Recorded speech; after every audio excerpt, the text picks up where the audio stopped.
ഇനി നമ്മളോട് സംസാരിക്കുന്നത് തിരുവനന്തപുരത്തുകാരിയായ രാജീവ് മാം ആണ്. മാം ഡിജിറ്റൽ മാർക്കറ്റിംഗ് ഡിപ്പാർട്ട്മെൻറ്റിലെ സിൽവർ സ്റ്റുഡൻ്റ് ആണ്. അപ്പം നമുക്ക് മാമിനോട് സംസാരിക്കാം. എങ്ങനെയുണ്ട് നമ്മുടെ പ്രോഗ്രാമൊക്കെ?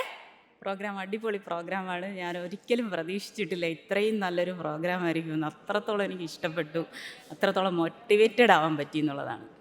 ഏറ്റവും സ്പെഷ്യലായിട്ട് തോന്നിയൊരു മൊമെൻ്റ് ഏതാ? ഏറ്റവും സ്പെഷ്യലായിട്ട് തോന്നിയിട്ടുള്ള നമ്മുടെ ഇന്ന് ഇപ്പോൾ പകുതിയായില്ലേ നമ്മൾ, അതിലെന്ത് സംഭവം ഏറ്റവും സ്പെഷ്യലായിട്ട് തോന്നിയത്? ഏറ്റവും സ്പെഷ്യലായിട്ട് എനിക്ക് തോന്നിയത് ആ മൈൻഡിൻ്റെ ടെക്നിക്ക് ഉപയോഗിച്ചിട്ട് പെട്ടെന്ന് തന്നെ ഈ ടെൻഷൻസ് മാറ്റുന്നത്, അവരുടെ വർഷങ്ങളായിട്ടുണ്ടായിരുന്ന ആ പ്രോബ്ലംസ് പെട്ടെന്ന് തന്നെ മാറ്റാൻ പറ്റിയല്ലോ.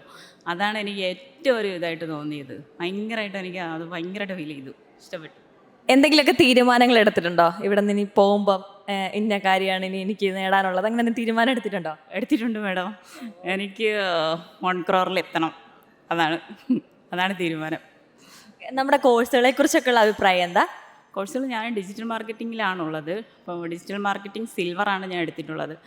അത് എനിക്ക് ഭയങ്കരമായിട്ട് എന്താണ് ഫിനാൻഷ്യലി ഞാൻ ഭയങ്കരമായിട്ട് തകർന്നിരുന്നൊരു സമയത്താണ് ഞാൻ ഈ ഒരു സാറിൻ്റെ വിപിൻ സാറിൻ്റെ ഒരു എന്താണ് ഒരു ഫ്രീ പ്രോഗ്രാമിലാണ് ഞാൻ വന്നത്. ഒരു ഫേസ്ബുക്കിൽ കണ്ടിട്ട് ഫ്രീ പ്രോഗ്രാമിൽ വന്നു.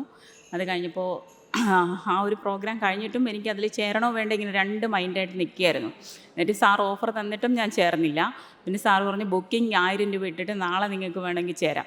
അങ്ങനെ പറഞ്ഞപ്പോൾ ഞാൻ വെറുതെ എന്നാൽ പിന്നെ 1000 രൂപ ഇടാമെന്ന് പറഞ്ഞിട്ട് ഇട്ടു. പിറ്റേ ദിവസം എനിക്ക് അതേ ഓഫറിൽ തന്നെ ചേരാമെന്ന് പറഞ്ഞിട്ട് ട്രെയിനർ വിളിച്ചിട്ടുണ്ടായിരുന്നു. അപ്പോൾ പിന്നെ ഞാൻ അങ്ങനെ എന്ത് വരട്ടെ എന്ന് പറഞ്ഞിട്ട് ചേർന്നതാണ്. പക്ഷേ അന്ന് അതിൻ്റെ ഒരു ലൈഫിൻ്റെ ടേണിംഗ് പോയിൻ്റ് ആയിരുന്നു. ഇപ്പം ഞാനത് ശരിക്കും മനസ്സിലാക്കുന്നുണ്ട്. അതെ. അപ്പം നമ്മുടെ ഇൻസ്റ്റിറ്റ്യൂട്ട് സാറിൻ്റെ പ്രോഗ്രാംസുകൾക്ക് മറ്റുള്ളവർക്ക് റെക്കമെൻഡ് ചെയ്ത് കൊടുക്കാറുണ്ടോ? എന്തുകൊണ്ടാണ് റെക്കമെൻഡ് ചെയ്ത് കൊടുക്കുന്നുണ്ടെങ്കിൽ എന്തുകൊണ്ടാണ് അതിൻ്റെ കാരണം? തീർച്ചയായിട്ടും ഞാൻ റെക്കമെൻഡ് ചെയ്ത് കൊടുക്കുന്നുണ്ട്. എൻ്റെ 2 ഫ്രണ്ട്സിനെ ഞാൻ കൊണ്ടുവന്നിട്ടുണ്ട്. അതിൽ ഒരാൾ ഡിജിറ്റൽ മാർക്കറ്റിംഗ് സിൽവറിലാണ് വന്നിട്ടുള്ളത്. പിന്നെ ഒരാൾ മൈൻഡിലും ഇംഗ്ലീഷിലും 2ലും വന്നിട്ടുണ്ട്. അപ്പോൾ അങ്ങനെ എൻ്റെ ഫ്രണ്ട്സ് എല്ലാവരും ഞാൻ പറയാറുണ്ട്, വിപിൻ സാറിൻ്റെ ട്രെയിനിങ് പ്രോഗ്രാമിൽ വന്നിട്ടുണ്ടോ, ലൈഫ് ചേഞ്ചിങ് ആണ്. ഓക്കെ, അത് എനിക്ക് സ്വയം ഫീൽ ചെയ്തത് കൊണ്ട് ഞാൻ മറ്റുള്ളവർ എൻ്റെ ഏറ്റവും അടുത്ത് നിൽക്കുന്നവരെല്ലാം ഞാൻ കൊണ്ടുവരാറുണ്ട്. അപ്പോൾ അടുത്ത വർഷത്തെ പരിപാടി ഉണ്ടാവോ DMR? തീർച്ചയായിട്ടും ഉണ്ടാവും, തീർച്ചയായിട്ടും ഞാൻ ഉണ്ടാവും. ഓക്കെ.